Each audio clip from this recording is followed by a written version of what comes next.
President Barack Obama challenged Congress to set aside partisanship and tackle the issues of immigration, gun control, and spending cuts. During Tuesday night's State of the Union address, President Obama outlined several new initiatives, including a proposal to raise minimum wage to $9 an hour. The president also called for high-quality early education and used the Sooner State as an example of a program that is already making an impact. In states that make it a priority to educate our youngest children, like Georgia or Oklahoma, studies show students grow up more likely to read and do math at grade level, graduate high school, hold a job, form more stable families of their own. We know this works. So let's do what works and make sure none of our children start the race of life already behind. Let's give our kids that chance. Washington, D.C. Bureau reporter Chris Casteel joins us now with more on the president's address. Chris, thanks so much for your time today. Glad to be here, Dave. Chris, Susan Baumgartner, an Oklahoma City pre-kindergarten teacher, was a special guest at last night's address, and she was sitting in the First Lady's box. Why was she selected to sit with Michelle Obama? Well, I think the White House was looking for somebody from Oklahoma because of its kind of unique requirements and offerings in regard to pre-kindergarten, early childhood education. Sharon Baumgartner teaches at a school called the Wilson Arts Integration Elementary School in Oklahoma City, which, as the name implies, integrates arts with the curriculum to help students learn. She's been doing that for 20 years. And what she told me was that in Oklahoma, what's unique about it is they not only do they offer pre-kindergarten to all public students, which is unlike most states, they require a teacher for those classes to be certified to have a degree in early education. So I think it's in that way it's unlike Head Start in that you have a very qualified teacher at that level, teaching these kids. And so they knew, the White House knew about Oklahoma's program, wanted to emphasize early education, reached out to this school, Wilson Art, which is a Kennedy Center sponsored school. The Kennedy Center here in Washington, D.C. helps with their curriculum, teaches the teachers how to integrate the arts into the curriculum. Reached out to them, saw Susan Baumgartner's bio, an impressive one, and chose her to represent early education teachers in the First Lady's box. We're joined by Chris Casteel via Skype from Washington, D.C. in the Washington Examiner's newsroom, our partners out there.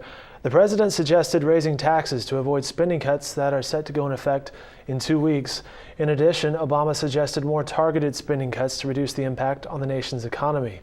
I saw some of the press releases headed out last night after the speech, but Chris, what was the reaction from Oklahoma's congressional delegation?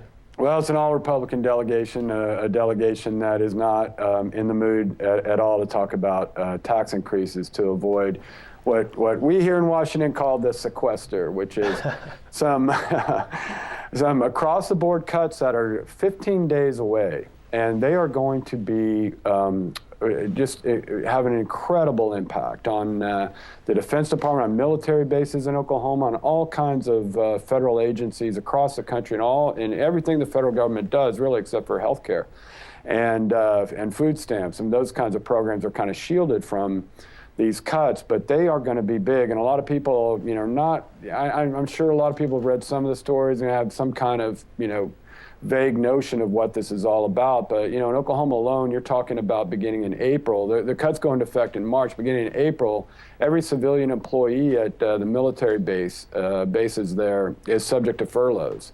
And that could be, a total of 22 days of furloughs. So these things are coming, and Congress is nowhere near reaching an agreement about how to head these things off. And they're, like I said, a couple weeks away. And the Republicans, from Oklahoma were complaining that, the president has not offered a detailed plan about how to reform the entitlements, which is really where all the growth in spending is, and in government and health, things like Medicare.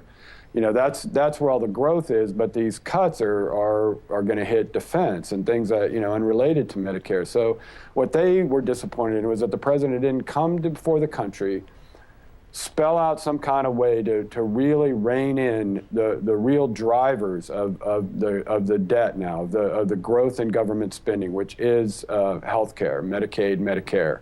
And that's what they express, is, he needs to come before us, come up with a real plan to rein in this kind of spending because they're not going to go for more tax increases to head off the sequester. If they can't reach an agreement, these things are going into effect in 2 weeks.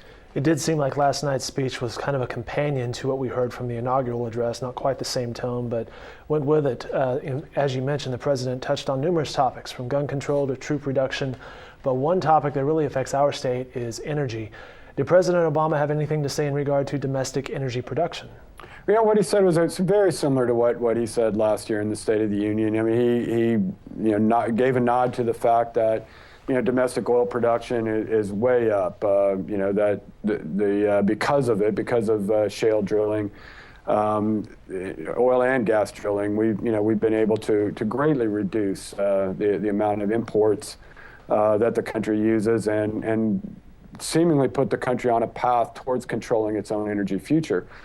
And what he said, he gave kind of lip service to making it easier to get permits for oil and gas drilling on public lands, and made another pitch for wind and solar. And one of the proposals that he made last night regarding energy was to take revenue from drilling on public lands, in which case the companies have to pay royalty on production to the federal government for that drilling. Start an energy trust to wean cars and trucks permanently off, fossil fuels. Well, he's proposed that kind of battery research before, and that's really gone nowhere. So I can't imagine that this proposal.